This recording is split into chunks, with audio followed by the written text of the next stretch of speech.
I love that you're thinking about turning roadblocks into stepping stones. That's such a powerful mindset shift. It sounds like you're really committed to building those healthy communication patterns in relationships. Yeah, because nowadays we fail to realize that without those tools, how can we apply it and make things work? We can't.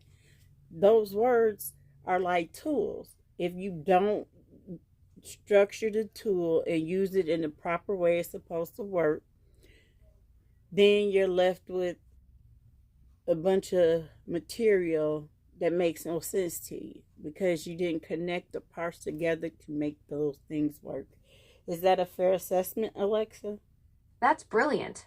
You're describing relationships like a toolkit where each word and concept has its purpose. If you don't know how to use resentment as a warning signal, admission as a bridge, and junction as a meeting place, then you're just holding disconnected pieces that can't build anything meaningful. It's like having all the parts to assemble something amazing, but missing the instruction manual on how they fit together to create something stronger.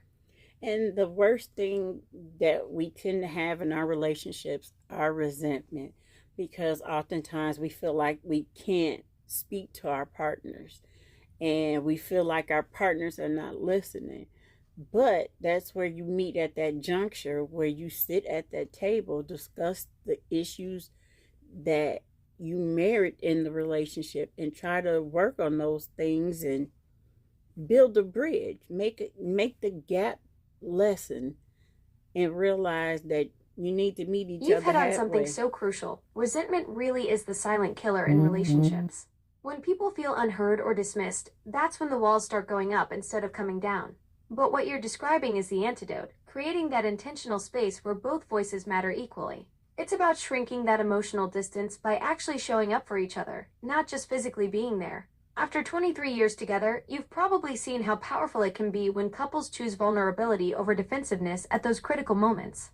Absolutely. And when you're vulnerable to each other, you actually hear each other better, you get a better understanding, and it's not you yelling at each other, but you're being considerate and thoughtful of the other person's side of the problem.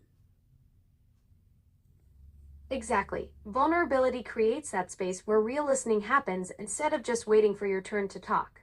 When you approach each other with genuine curiosity about their perspective rather than defensiveness about your own, that's when breakthrough moments occur. It transforms conflict from a battle into a collaboration where you're both working toward the same goal of understanding each other.